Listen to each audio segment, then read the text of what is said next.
സ്നേഹപൂർവ്വം ഷാമ സീരിയലിൻ്റെ ലേറ്റസ്റ്റ് എപ്പിസോഡിൻ്റെ റിവ്യൂയിലേക്ക് എല്ലാവർക്കും സ്വാഗതം. അങ്ങനെ വരുണിനോടും വരുണിൻ്റെ ഫാമിലിയോടും ഒക്കെ ശരിക്കും ഒന്ന് സൂക്ഷിക്കണമെന്ന് ACP പറയുന്നുണ്ട്. അതൊക്കെ കേൾക്കുമ്പോൾ ഷാമ ടെൻഷനാകുവാണ്. അന്നേരം ACP പറയണേ, മാഡം പേടിക്കൊന്നും വേണ്ട, ഞങ്ങൾ പോലീസുകാരെ ചില കാര്യങ്ങളൊക്കെ മുൻകൂട്ടി കണ്ട് പറയുമല്ലോ, അത് ഞങ്ങളുടെ ജോലിയുടെ ഭാഗമാണ്, ഇതിനെ അങ്ങനെ കണ്ടാൽ മതി. എന്താണെങ്കിലും മാഡത്തിന് ഞാൻ ഒരു കാര്യം ഉറപ്പ് തരാം, ഞങ്ങൾ എത്രയും പെട്ടെന്ന് തന്നെ ആ ബെഞ്ചമിനെ കണ്ടെത്തിയിരിക്കും. അവനെ കൊണ്ട് തന്നെ ഇതിൻ്റെ എല്ലാം പിന്നിൽ പ്രവർത്തിച്ച ആളാരാണെന്ന് അവനെ കൊണ്ട് തന്നെ ഞങ്ങൾ പറയിച്ചിരിക്കും. എന്നാൽ പിന്നെ ഞാൻ ഇറങ്ങട്ടെ മാഡം, ഞാൻ എന്തെങ്കിലും കൂടുതൽ വിവരങ്ങളോ അപ്ഡേറ്റ്സോ കിട്ടിക്കഴിഞ്ഞാൽ മാഡത്തെ വിളിച്ച് പറയാം. ശരിയെന്നാ അങ്ങനെ പറഞ്ഞ് ACP അവിടെ നിന്നും പോകുവാണ്. പിന്നീട് കാണിക്കുന്നത് കണിമംഗലം കേട്ടോ. പരമേശ്വരൻ അങ്ങനെ ഓരോ കാര്യങ്ങളൊക്കെ ആലോചിച്ച് ടെൻഷനിലിരിക്കുമായിരിക്കും. ഈ സമയം സൂര്യ കുറച്ച് ഫയലുമായിട്ട് അങ്ങോട്ടേക്ക് എത്തുക. അച്ഛാ, ഞാൻ പ്രയോറിറ്റി അനുസരിച്ച് നമുക്ക് തീർക്കേണ്ട ബാധ്യതകളുടെ ഒരു ലിസ്റ്റ് തയ്യാറാക്കി വെച്ചിട്ടുണ്ട്, അച്ഛനും കൂടി ഒന്ന് നോക്ക്. എന്തെങ്കിലും ആഡ് ചെയ്യാനോ മറ്റോ ഉണ്ടെങ്കിൽ അച്ഛന് പെട്ടെന്ന് നോക്കിയാൽ മനസ്സിലാകുമല്ലോ. അന്നേരം പരമേശ്വരൻ പറയണേ, എന്തിനാ സൂര്യ, ഞാനിപ്പോൾ നോക്കിയിട്ട് നമ്മുടെ കയ്യിൽ ഇതെല്ലാം സോർട്ട് ഔട്ട് ചെയ്യാനുള്ള പണവും മറ്റു കാര്യങ്ങളും ഒക്കെ ഉണ്ടായിരുന്നെങ്കിൽ ഇതൊക്കെ നോക്കാനും എഴുതാനും വേണ്ടി താല്പര്യം ഉണ്ടായേനെ. എന്നാലിപ്പോൾ അതല്ലല്ലോ അവസ്ഥ. അന്നേരം ഒരിക്കലും പെട്ടെന്ന് പരമേശ്വരൻ്റെ ഫോണിലേക്ക് ചിദംബരം വിളിക്കുന്നത്. ബാങ്ക് മാനേജറായ ചിദംബരത്തിൻ്റെ കോൾ കാണുന്നതും പരമേശ്വരൻ കോൾ അറ്റൻഡ് ചെയ്യുക. ആ ചിദംബരം, പറയൂ സാർ, എന്തായി കാര്യങ്ങളൊക്കെ? ഇവിടുത്തെ കാര്യങ്ങൾ സോർട്ട് ഔട്ട് ചെയ്യാനായിട്ട് ശ്രമിച്ചുകൊണ്ടിരിക്കുവാണ്. അധികം വൈകാതെ അതെല്ലാം ശരിയാകുമെന്ന് പ്രതീക്ഷിക്കുന്നു. അന്നേരം ചിദംബരം പറയണേ, സാർ പറയുന്നുകൊണ്ടൊന്നും തോന്നരുത്, മുകളിൽ നിന്ന് വലിയ പ്രഷർ ഏറി വരുവാണ്. സോണൽ ഓഫീസിൽ നിന്നും മാനേജേഴ്സ് വിളിച്ചിരുന്നു. എത്രയും പെട്ടെന്ന് തന്നെ ജപ്തി നടപടികൾ ഉൾക്കൊള്ളണമെന്നാണ് ഞങ്ങൾക്ക് കിട്ടിയ നിർദ്ദേശം. എനിക്കിനിയും അധികം നാൾ ഇത് പിടിച്ചു വെക്കാൻ പറ്റുമെന്ന് തോന്നുന്നില്ല സാർ. ഉടനെ തന്നെ നടപടികൾ ഉണ്ടാകും. ഞാൻ എന്നെക്കൊണ്ട് പറ്റാവുന്ന തരത്തിലൊക്കെ പറഞ്ഞു നോക്കി, പക്ഷേ അതിനൊരു പരിധിയില്ലേ. സാറിന് ഒന്നും തോന്നരുത്. അന്നേരം പരമേശ്വരൻ പറയണേ, എനിക്കറിയാൻ ചിദംബരം, താൻ ഞങ്ങൾക്ക് വേണ്ടി കുറേ സംസാരിച്ചിട്ടുണ്ടല്ലോ. ഉടനെ തന്നെ ഒരു പരിഹാരം കാണാൻ പറ്റുമെന്ന് പ്രതീക്ഷിക്കുന്നു. എന്നാൽ ശരി സാർ. അങ്ങനെ പറഞ്ഞ് ചിദംബരം കോൾ കട്ട് ചെയ്യുവാണ് കേട്ടോ. ഈ സമയം പത്മിനി അങ്ങോട്ടേക്ക് ജ്യൂസുമായിട്ട് വരുന്നുണ്ടാവും. ഏട്ടാ, ജ്യൂസ് വേണ്ടേ? വേണ്ട. അന്നേരം പരമേശ്വരൻ പറയുന്നുണ്ട്, ഇപ്പോൾ വിളിച്ചത് ബാങ്ക് മാനേജർ ചിദംബരമാണ്. ഉടനെ തന്നെ ജപ്തി നടപടികൾ നടത്തേണ്ടി വരുമെന്നാണ് അയാൾ പറയുന്നത്. മുകളിൽ നിന്ന് അയാൾക്ക് നല്ല പ്രഷറുണ്ട്. അല്ലെങ്കിൽ തന്നെ അയാളെപ്പോലെ ഒരു മാനേജറിനെ എത്ര നാൾ പിടിച്ചു നിർത്താൻ പറ്റും? മുകളിൽ നിന്ന് വലിയ സമ്മർദ്ദം ഉണ്ടെന്നാണ് അയാൾ പറഞ്ഞത്. ഇനി അധികം വൈകാതെ ബാങ്കുകാർ ഇവിടെ വരും. അവരുടെ മുമ്പിൽ വെച്ച് എല്ലാം നഷ്ടപ്പെട്ട് തലയും താഴ്ത്തി ഈ കണിമംഗലം വീട് വിട്ട് ഇറങ്ങേണ്ട അവസ്ഥ എന്നെക്കൊണ്ടത് ആലോചിക്കാൻ പോലും പറ്റുന്നില്ല. അന്നേരം പത്മിനി പറയുന്നുണ്ട്, അതിനു മുമ്പായിട്ട് തന്നെ ശ്യാമ നടന്ന കാര്യങ്ങളൊക്കെ നടന്ന പിന്നെ അങ്ങനെയൊന്നും സംഭവിക്കില്ലല്ലോ. ശ്യാമ നമുക്ക് വാക്ക് തന്നിട്ടില്ലേ? അന്നേരം പരമേശ്വരൻ പറയുന്നുണ്ട്, ആ ഉണ്ട്, ശ്യാമയുടെ ആ വാക്കുകളാണല്ലോ ഇപ്പോഴത്തെ നമ്മുടെ പ്രതീക്ഷ. അന്നേരം പത്മിനി പറയണേ, ഞാൻ വേണമെങ്കിൽ ഇപ്പോഴത്തെ നമ്മുടെ അവസ്ഥ എന്താണെന്ന് ശ്യാമയൊന്ന് ഫോണിൽ വിളിച്ച് പറയാം. അപ്പോൾ ശ്യാമ പെട്ടെന്ന് തന്നെ കൊണ്ട് പറ്റുന്ന രീതിയിൽ എന്തെങ്കിലും ചെയ്യാലോ. അന്നേരം അതേക്കൊന്നും പരമേശ്വരൻ പറയണേ, വേണ്ട, അത് വേണ്ട, നമ്മളിപ്പോൾ അവരുടെ സഹായത്തിനായിട്ട് കാത്തു നിൽക്കുന്നവരാ. പക്ഷേ നമ്മുടെ ആവശ്യം പറഞ്ഞ് നമ്മളൊരിക്കലും അവരെ ബുദ്ധിമുട്ടിപ്പിക്കാൻ പാടില്ല. ശ്യാമ നമ്മളെ സഹായിക്കാമെന്ന് പറഞ്ഞത് തന്നെ ശ്യാമയുടെ നല്ല മനസ്സുകൊണ്ട് മാത്രമാണ്. അത് നമ്മൾ ചൂഷണം ചെയ്യുന്നത് പോലെ ആവരുത്. ഈ സമയം സൂര്യ പറയുന്നുണ്ട്, എന്താണെങ്കിലും അച്ഛൻ വിഷമിക്കാതിരിക്കുക, എല്ലാം നന്നായി തന്നെ നടക്കും.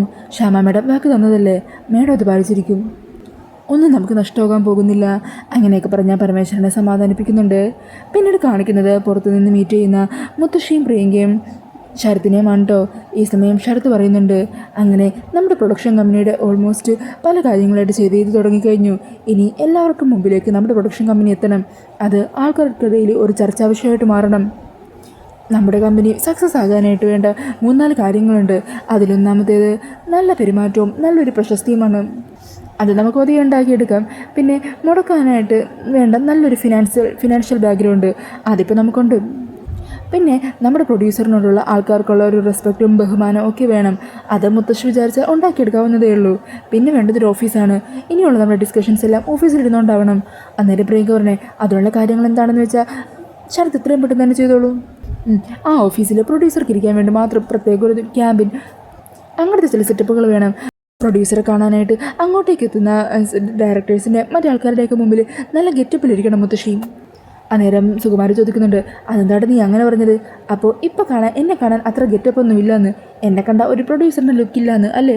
അയ്യോ മുത്തശ്ശി, അങ്ങനെയല്ല ഞാൻ പറഞ്ഞത്. ഇപ്പോൾ മുത്തശ്ശീനെ കണ്ട നല്ല ഐശ്വര്യം തുളുമ്പുന്ന ഒരമ്മ, അങ്ങനെ ഒരു ചിത്രമല്ലേ എല്ലാവർക്കും തോന്നുന്നു. അതിൽ നിന്ന് മാറി ഒരു കർക്കശക്കാരിയും നിലപാടുകളിലും സ്ട്രോങ് ആയിട്ട് നിൽക്കുകയും പ്രതികരിക്കേണ്ടിടത്ത് പ്രതികരിക്കുകയും ചെയ്യുന്ന നല്ലൊരു സ്ട്രോങ്ങും ടഫുമായിട്ടുള്ളൊരു പ്രൊഡ്യൂസറായി മാറണം.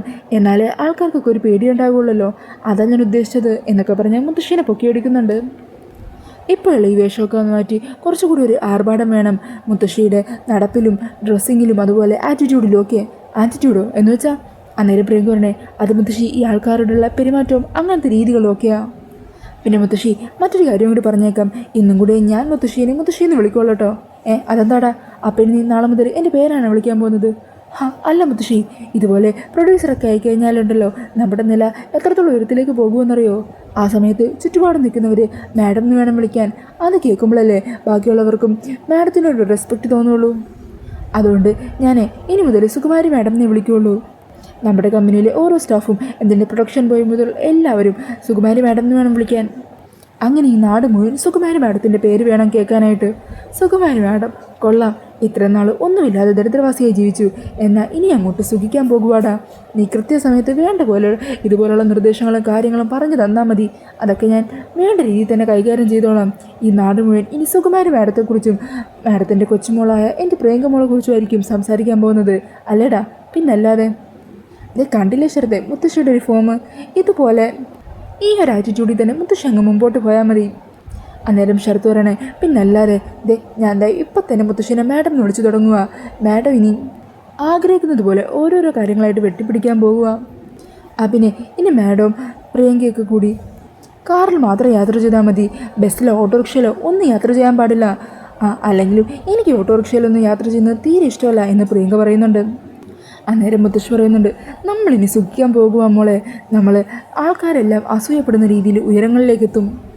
ആ കാഴ്ച കൊണ്ട് നമ്മുടെ ശത്രുക്കൾ പോലും കണ്ണും തള്ളി ഇങ്ങനെ നിൽക്കും. അങ്ങനെയൊക്കെ പറഞ്ഞ് മനക്കോട്ട കെട്ടിക്കൊണ്ട് നിൽക്കുവാണ്ടോ പ്രിയങ്കയും മുത്തശ്ശിയൊക്കെ. പിന്നീട് കാണിക്കുന്നത് ഷാമയുടെ വീടാണ്. അപ്പോൾ ഷാമ വിളിച്ചതനുസരിച്ച് വക്കീൽ അങ്ങോട്ടേക്ക് എത്തിയിട്ടുണ്ട് കേട്ടോ. അങ്ങനെ പുറത്തേക്ക് വന്ന രാധികയെ കാണുന്നതും ഗുഡ് മോർണിംഗ് മാഡം എന്ന് പറയുവാണ്. പെട്ടെന്നത് ഷാമയിൽ നിന്ന് തിരിച്ചറിയുവാണ് കേട്ടോ വക്കീൽ. സോറി, ഞാൻ പെട്ടെന്ന് ഷാമമായിട്ടുണ്ടെന്ന് വിചാരിച്ചു. വരൂ. അങ്ങനെ രാധിക വക്കീലിനെയും കുട്ടി അകത്തേക്ക് എത്തുവാണ്. ഈ സമയം ഷാമയും അമൃതയും അതുപോലെ ആരതി വക്കീലും വരുണൊക്കെ ഉണ്ടാകോട്ടോ അവിടെ. വക്കീലിരിക്കും. വക്കീലെ, ഇതാ എൻ്റെ മോള് രാധിക. ഞാൻ പുറത്തേക്ക് വന്നപ്പോൾ മേഡോടൊന്ന് തെറ്റിദ്ധരിച്ചായിരുന്നു. അത്രയ്ക്ക് സാമ്യമുണ്ട് രണ്ടാളും തമ്മിൽ. പിന്നെ നമ്മുടെ രജിസ്ട്രേഷനോട്ടുള്ള പേപ്പർ വർക്ക് എല്ലാം കംപ്ലീറ്റ് ആക്കിയിട്ടുണ്ട്. നാളെ രാവിലെ 10 മണിക്ക് തന്നെ രജിസ്ട്രേഷൻ നടത്താമെന്നാണ് അവിടെ നിന്ന് പറഞ്ഞിട്ടുള്ളത്. ആദ്യത്തെ രജിസ്ട്രേഷൻ നമ്മുടേത് തന്നെയാണ്. മേഡം ഒരു 9:30 ആകുമ്പോഴേക്ക് എത്തിക്കോളൂ. നമുക്ക് ഒന്ന് വായിച്ചു നോക്കിയിട്ട് 10 മണിക്ക് തന്നെ രജിസ്ട്രേഷൻ പൂർത്തിയാക്കാം. അന്നേരം ക്ഷമ പറയണേ, ശരി, നാളത്തെ രജിസ്ട്രേഷൻ കൂടി കഴിഞ്ഞാലേ എനിക്കൊരു സമാധാനം ഉണ്ടാകുകയുള്ളൂ. ഞാൻ ആഗ്രഹിച്ച ഏറ്റവും വലിയൊരു കാര്യമല്ലേ നടക്കാൻ പോകുന്നത്. പിന്നെ വക്കീലെ, നാളെ രജിസ്ട്രേഷൻ കഴിഞ്ഞാലും തൻ്റെ സഹായം എൻ്റെ മോൾക്കും വരണം ആവശ്യമാണ്. പ്രോപ്പർട്ടീൻ്റെ മറ്റു കാര്യങ്ങളെക്കുറിച്ചൊക്കെ ഡീൽ ചെയ്യാനും മറ്റുമൊക്കെ ആയിട്ട്. അതിനെന്താ മാഡം, അതിനെനിക്ക് സന്തോഷമേ ഉള്ളൂ. ഇത്രയും നാളെ മാഡത്തിൻ്റെ ഒപ്പം നിൽക്കാൻ പറ്റി. ഇനി മാഡത്തിൻ്റെ മോൾക്ക് സഹായമായിട്ട് നിൽക്കാനും എനിക്ക് ഒരു മടിയില്ല. അങ്ങനെ വക്കീൽ അവിടെ നിന്നും പോകുന്നുണ്ട്. പിന്നീട് വരുണിൻ്റെ രാധികയും ഷ്യാമയും ആരതിയൊക്കെ ആയിട്ട് ഈ കാര്യത്തെക്കുറിച്ച് സംസാരിക്കുവാണ്. ഈ സമയം ഷ്യാമ പറയുന്നുണ്ട്, നാളത്തെ രജിസ്ട്രേഷൻ കഴിഞ്ഞാൽ ഞാനും ഏട്ടത്തിയും കൂടി നേരെ ദുബായിലേക്ക് പോകും. അവിടെ 2-3 ഷെയറുകളും മറ്റു കാര്യങ്ങളൊക്കെ ഉണ്ട്. അതെല്ലാം ഒന്ന് വിറ്റ് ആ ഒരു പൈസയും കൂടി മോളുടെ പേരിലേക്ക് ആക്കണം. അന്നേരം വരുൺ പറയണേ, അല്ല മാഡം, മാഡത്തിൻ്റെ പേരിലുള്ള എല്ലാ സ്വത്തുക്കളും ഇങ്ങനെ വിറ്റ് ഞങ്ങൾക്ക് തരേണ്ട ആവശ്യമുണ്ടോ? കടമംഗലത്തിന് ഇപ്പോൾ പ്രശ്നമുണ്ട്. പക്ഷേ എന്ന് കരുതി അതിനുവേണ്ടി മാഡം ഇത്രയൊക്കെ ചെയ്യേണ്ട കാര്യമുണ്ടോ? ഈ സമയം രാധികയുടെ വരുണിനോടുമായിട്ട് ക്ഷമ പറയണേ, വരുൺ, കടമംഗലത്തിന് പ്രശ്നമുള്ളതുകൊണ്ട് മാത്രമല്ല ഇത് ഞാൻ ചെയ്യുന്നത്.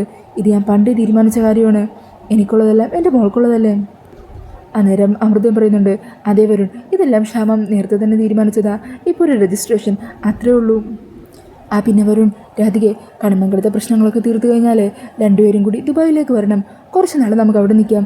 ഒരു ശത്രുക്കളെയും ഭയക്കാതെ സന്തോഷത്തോടെ എൻ്റെ മകൾക്കും അവളുടെ ഭർത്താവിനൊപ്പം എനിക്ക് കുറച്ച് നാൾ ജീവിക്കാമല്ലോ. അതിന് വരുന്ന എതിർപ്പൊന്നുമില്ലല്ലോ. മാഡം, എനിക്കെന്ത് എതിർപ്പുണ്ടാവാനാ? എൻ്റെ ജീവിതത്തിലെ ഏറ്റവും വലിയ സന്തോഷം എൻ്റെ കൂടെയുള്ള രാധികയുടെ സന്തോഷം മാത്രമാണ്. അയാൾക്ക് അയാളുടെ അമ്മയുടെ ഒപ്പം നിൽക്കുന്നതിലും വലിയ സന്തോഷം മറ്റെന്താ ഉള്ളത്? പിന്നെ എനിക്ക് നിങ്ങൾ രണ്ടുപേരും തമ്മിലുള്ള അടുപ്പവും ഇഷ്ടമൊക്കെ എത്രത്തോളം ഉണ്ടെന്ന് നല്ലപോലെ അറിയാം. നിങ്ങളൊന്നിച്ച് സന്തോഷത്തോടെ ഇരിക്കുന്നത് കാണാനാണ് ഞാനും ആഗ്രഹിക്കുന്നത്. ഈ സമയം അമൃതക്കൊരു കോൾ വരുന്നുണ്ട്. 1 മണിക്കൂറിലെത്തുമോ? എന്നാൽ വന്നോ, ഇവിടെ എല്ലാം റെഡിയാണ്. എന്നാണ് പറഞ്ഞ് അമൃത ഫോൺ കട്ട് ചെയ്യുക. ഷ്യാമേ, അവർ 1 മണിക്കൂറിനുള്ളിൽ എത്തുമെന്നാണ് പറഞ്ഞത്. അന്നേരം രാധിക എന്താ കാര്യം എന്ന് ചോദിക്കുക. ഈ സമയം ക്ഷമ പറയണേ, അതോ ഇവിടെ ചെറിയൊരു പാർട്ടി നടത്താനുള്ള സെറ്റപ്പിലാണ്. അതിനുള്ള ആൾക്കാർ അറേഞ്ച്മെൻറ്റ്സുമായിട്ട് വരുമെന്നാണ് പറഞ്ഞത്. അന്നേരം രാധിക ചോദിക്കുന്നുണ്ട്, പാർട്ടിയോ? എന്താ പെട്ടെന്ന് അങ്ങനെ? അന്നേരം ആരതി പറയണേ, അതെ, ഇവിടെ ഒരാൾ നമ്മുടെ ഒപ്പം സന്തോഷത്തോടെയൊക്കെ ഇരിക്കുന്നുണ്ടെങ്കിലും അയാളുടെ ഉള്ളിൽ വല്ലാത്ത ടെൻഷനും സങ്കടവും ഒക്കെ ഉണ്ട്. അത് ഞങ്ങൾ മനസ്സിലാക്കി. അത് കാരണം അയാൾ ഒന്ന് ചില്ലൗട്ട് ചെയ്യാൻ വേണ്ടിയിട്ടാണ് ഞാൻ ഈ പാർട്ടി അറേഞ്ച് ചെയ്തത്. മറ്റാരെയല്ല, വരുണിനെ തന്നെ ഞങ്ങൾ ഉദ്ദേശിച്ചത്. അല്ലമ്മേ, പാർട്ടി എന്ന് പറഞ്ഞാൽ അപ്പോൾ ആരൊക്കെയുണ്ട്? അങ്ങനെ അധികം ആൾക്കാരൊന്നുമില്ല മോലെ, നമ്മൾ ഇത്രയും പേര് മാത്രം. നാളത്തോടെ എല്ലാ പ്രശ്നങ്ങൾക്കും പരിഹാരമാകുമല്ലേ? അപ്പോൾ അതിൻ്റെ ഒരു സന്തോഷത്തിന്. ഈ സമയത്ത് പുറത്തൊരു ഓട്ടോൻ്റെ ഒച്ച കേൾക്കുമ്പോൾ ഷാമി അവരെല്ലാവരും കൂടി പുറത്തേക്ക് ചെല്ലുവാണ് കേട്ടോ. ഈ സമയം ACP ഏർപ്പാടാക്കിയ 2 സെക്യൂരിറ്റിക്കുള്ള പോലീസുകാരുണ്ടല്ലോ, അവരെത്തുവാണ്. ഞങ്ങളെ ACP സാർ പറഞ്ഞിട്ട് വന്നതാ. ഓ ചെറിയമ്മേ, ദേ സെക്യൂരിറ്റിക്ക് വേണ്ടി ആ ACP പറഞ്ഞില്ലേ, ആ പോലീസുകാരായത്. അന്നേരം ഷാമ ചോദിക്കുന്നുണ്ട്, അയ്യോ ഞാൻ ഇന്നുകൂടി ഇവിടെയുള്ളൂ, നിങ്ങൾക്ക് എന്ത് അറേഞ്ച്മെൻറ്റ്സാണ് ഞാൻ ചെയ്തു തരേണ്ടത്? അയ്യോ ഒന്നും വേണ്ട മാഡം, എന്നാൽ പിന്നെ ഞങ്ങൾ അങ്ങോട്ട് എന്നും പറഞ്ഞ് അവരെ ഫ്രണ്ടിലേക്ക് പോകുവാണ്. ഈ സമയം ഷാമ പറയുന്നുണ്ട്, അവസാനത്തെ ദിവസമാണെങ്കിൽ പോലീസുകാരുടെ കാവലിലായി പോയല്ലോ. സാരമില്ല ചെറിയമ്മേ, ചെറിയമ്മ ഒന്നുമില്ലെങ്കിലും നാടറിയപ്പെടുന്ന ഒരു സെലിബ്രിറ്റി അല്ലേ, അപ്പം ഇങ്ങനെയൊക്കെ ഉണ്ടാവും.